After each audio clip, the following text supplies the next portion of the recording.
everyone. You're listening to another episode of the Colleague Down the Hall podcast.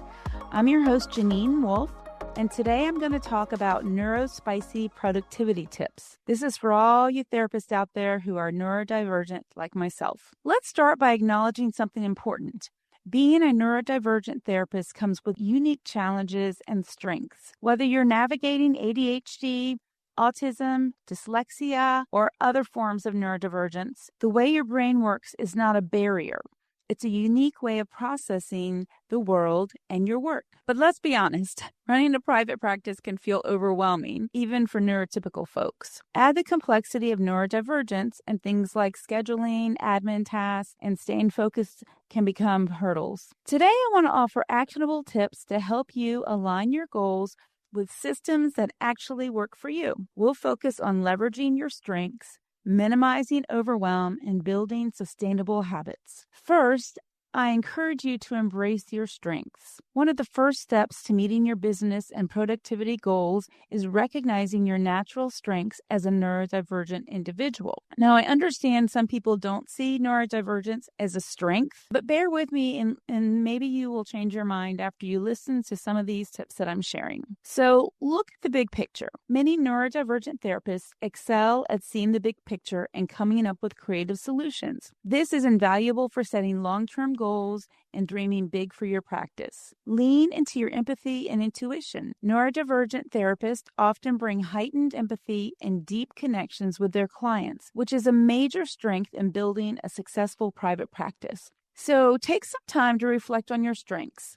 Write them down or talk about them with a trusted colleague. This list will be a great reminder for when you feel stuck or overwhelmed. Next, let's look at goal setting for neurodivergent brains.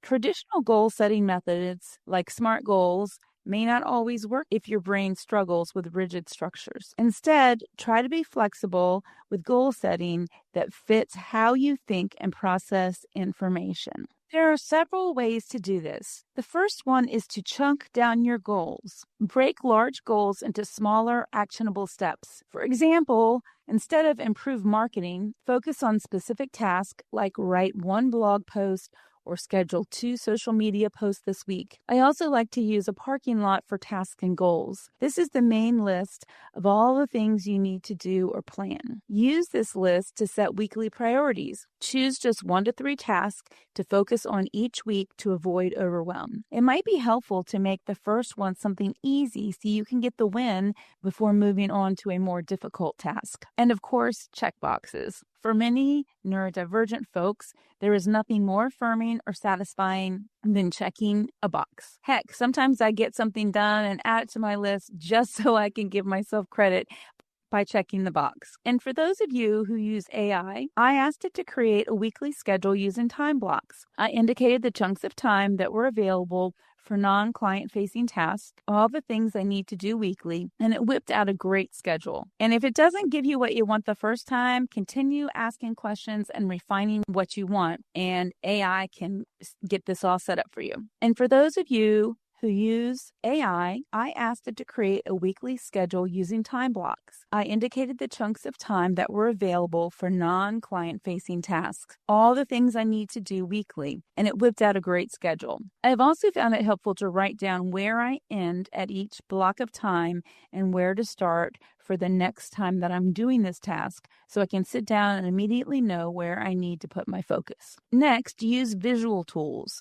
Mind maps, sticky notes, or Kanban boards can help you visually organize your thoughts and tasks. I have found it especially helpful to use an awesome planner. I keep it open on my desk, so it is right in front of me between my computer and keyboard. It has a monthly dashboard where I can see the whole month while also having smaller pages that flip for each week. And there is lots of space to jot down notes, things I don't want to forget. And I do add in non-client appointments to keep everything right at my fingertips. Mine looks like a jumbled mess at times, but I use different colored ink for each task, and my brain loves this. The planner I use is by Laurel Denise, and I use the weekly horizontal planner. Moving on, let's look at building external structures. Neurodivergent therapists often thrive with external support systems that take the mental load off. Use digital tools, apps like Notion, Trello, or Asana can help you track things visually and set reminders. Personally, I have found ClickUp to be the most neurodivergent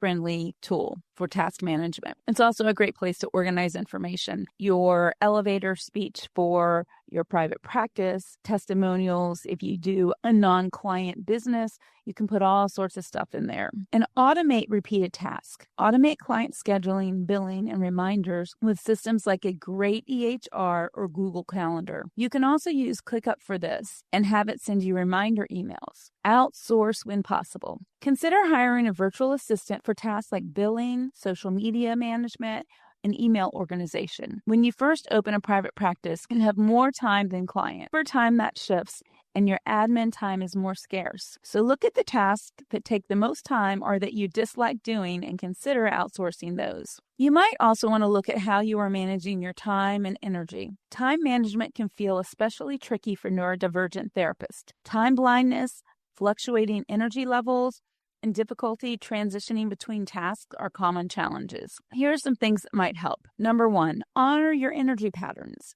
Notice when you feel most focused or productive during the day and schedule important tasks during that time. You might even want to shift your therapy schedule so you find the best balance of seeing your clients at your best while also having more productivity. Timers and alarms. Use alarms or Pomodoro timers to keep track of time and transition between tasks. There are also some apps or programs that help you record the time you are spending with a specific task. ClickUp can do this as well. Schedule buffer time.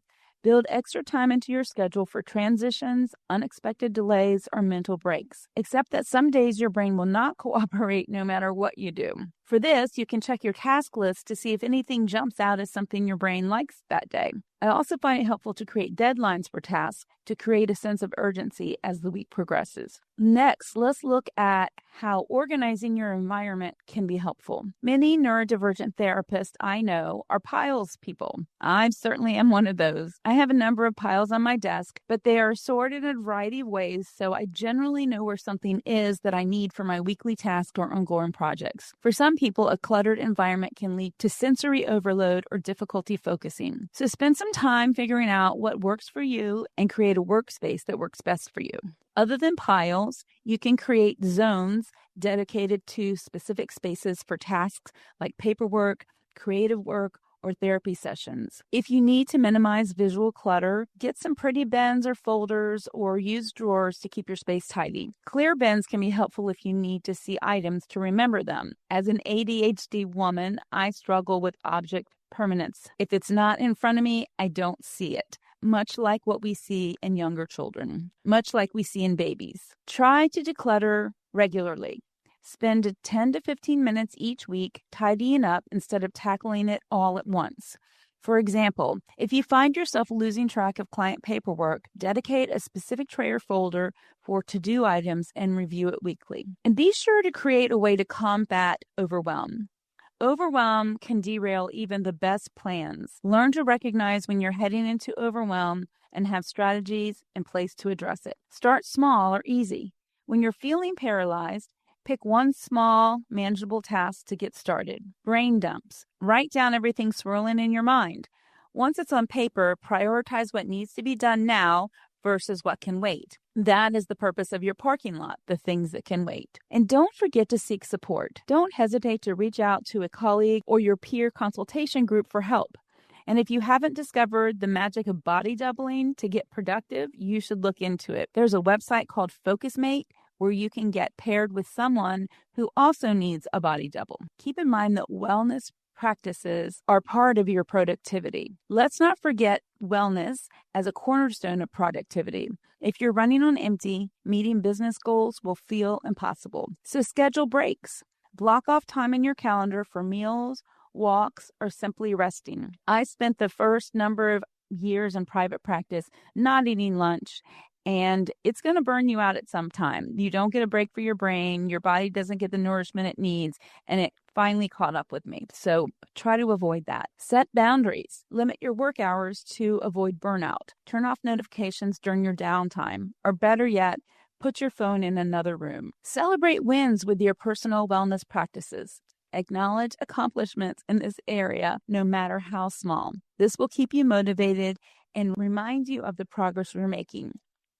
Remember, the ND brain loves affirmation. Now I encourage you to experiment and adjust. Not every system or strategy will work for you, and that's okay. The key is to keep experimenting until you find what feels natural and sustainable. And for many neurodivergent people, something works great until it doesn't. I find this especially true as an ADHDer. Offer yourself some kindness and flexibility when this occurs. You just need to find a new system, and you already have the skills for doing that. So instead of feeling shame that it's no longer working, put that energy into finding the next best thing. You might also want to consider reviewing regularly. Set aside time monthly or quarterly to review what's working and what isn't. Adjust as needed. Get feedback. Ask trusted colleagues for their input if you're feeling stuck. They might have strategies or insights you haven't considered. Being a neurodivergent therapist can be a gift, even if it comes with challenges. By focusing on your strengths, building supportive systems, and practicing self-compassion, you can meet your business and productivity goals in a way that feels authentic to you. Your practice doesn't have to look like anyone else's. That's the benefits of having your own private practice. What matters is creating the system that supports your success. You've got this. I am rooting for you. For all you therapists out there, please remember our work is hard, but it doesn't have to be lonely.